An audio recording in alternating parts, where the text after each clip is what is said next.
Thank you to my brothers and sister-in-law for traveling here from Atlanta to join us this evening. I'll take any excuse for family weekend, and none of us have to run a marathon this weekend. Most importantly, thank you to my wife, Judy, and my children, Oren and Noah.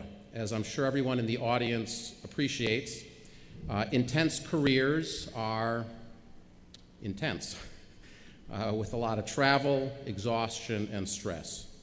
Judy, your support and understanding over the past 32 years have been a constant. Our journey together has been a complete partnership that is a reflection of our commitment to each other and our love. Thank you. When Judy and I moved to Minnesota in 1986, it was just the next step on a journey. We had no idea that Minnesota would be our home for the next 25 years. Suffice it to say that Minnesota has been very, very good to us. In 1986, when I told my friends and family that I was joining a company called SciMed that developed balloon angioplasty devices, no one knew what I was talking about. I did not appreciate it at the time, but in 1986, the medical device world was in the midst of an amazing burst of innovation. Physicians, entrepreneurs, and engineers were literally revolutionizing every field of medicine. I have been uncommonly fortunate to be part of this revolution in medicine. I have had the good fortune to work with, and in some cases lead, thousands of talented, motivated, and creative people, bringing new and innovative products to market that have improved and lengthened the lives of millions of people around the world.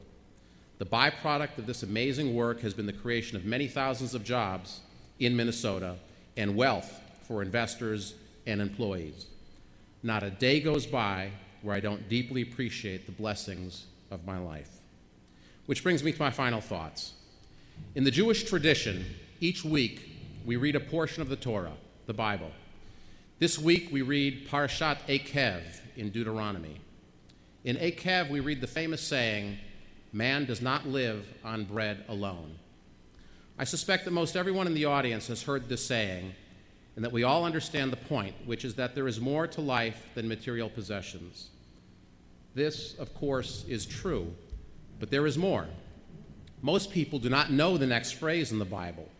The whole verse reads, "Man does not live on bread alone, rather on whatever comes from God's mouth does man live."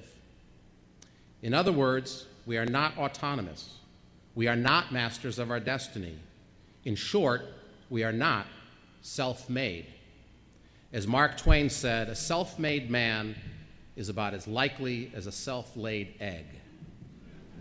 We must be wary of slipping into arrogance, of believing that we alone are completely responsible for our own success.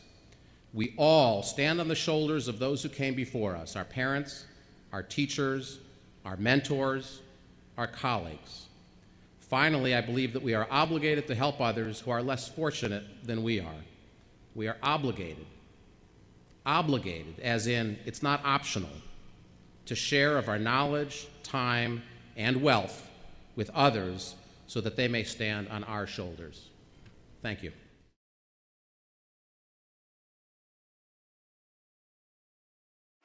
How did you get involved in medical device? Well, like most important things in life, by chance. But careful planning and I wish I could say it was careful planning. When I was in high school, I decided I wanted to get into the medical device business. But you know how it is. You meet one person, one thing leads to the next. I actually worked for a medical device company after college for a few years, but not in a terribly professional position there.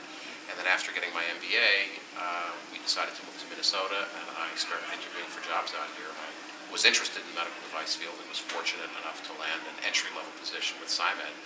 This was in 1986.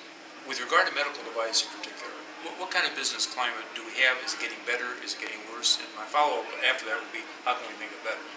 Well, the climate in Minnesota is very good for medical devices. The climate in the country for medical devices in general has taken a turn for the worse over the last it's actually been a crescendo that's been building over the last 10 years as a result of greater regulatory issues with the FDA and with reimbursement authorities and so forth. But that's not a Minnesota-specific thing. If you compare Minnesota with anywhere else in the country, we are really second to none in terms of the quality of the environment. And that is because we've got such a good cluster of talented people in the Twin Cities.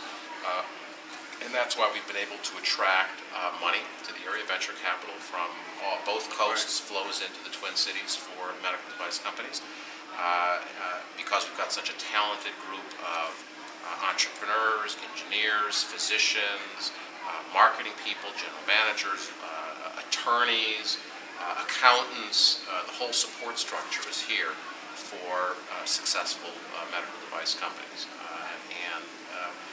It's hard to replicate that kind of a cluster in any industry. You're not thinking of leaving, all right? Well, I actually already spent a few months a year in Israel, where I had lived after college for a few years. I've got deep roots here, and I'm planning on keeping a home base here for a long time. Congratulations. Thank you.